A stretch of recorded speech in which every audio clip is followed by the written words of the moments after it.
In today's video, I'm going to teach you how to seamlessly work with your Outlook and Google Drive accounts to make your email attachments and file sharing much more straightforward.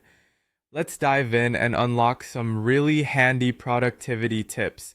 First things first, you'll want to sign into your Outlook email.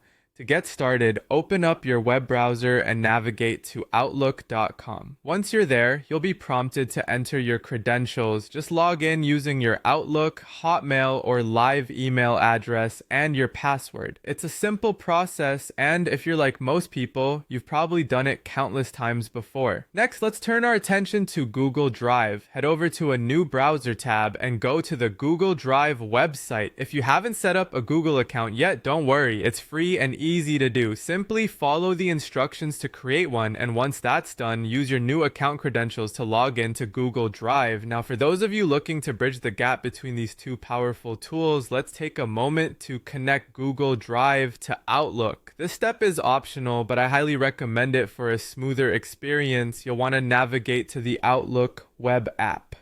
Begin by clicking the gear icon, which is located for settings, and then proceed to click on View all Outlook settings. Under the Mail section, find and click on Attachments. Here, you will see an option to add a storage account. Click on it. From the list, select Google Drive. To complete the process, you'll need to sign in with your Google credentials and grant the necessary permissions. Once set up, your Google Drive will conveniently appear within Outlook whenever you go to attach files. Now, when you're composing an email and need to send a file from Google Drive, it's a breeze. In your email, click on the Attach option and select Cloud Locations.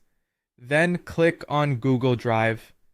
This will allow you to browse through your drive and select the files you need. As a bonus, you can choose whether to share the file as a link, allowing for viewer access, or as a copy. After attaching your file, just hit send. Your email recipient will be able to open and view the file directly from Google Drive, making it easier for both parties. Finally, if somebody sends you a Google Drive link to your Outlook inbox, accessing it is easy. Just click the link provided in the email and it'll take you straight to Google Drive in your browser. If you're not logged in, just sign in with your Google account credentials and voila. You'll be able to view or download the file as needed. And there you have it, a comprehensive guide to integrating your Outlook account with Google Drive. By following these steps, you'll find managing your emails and files much more simple and efficient. Feel free to reach out if you have questions, and see you next time.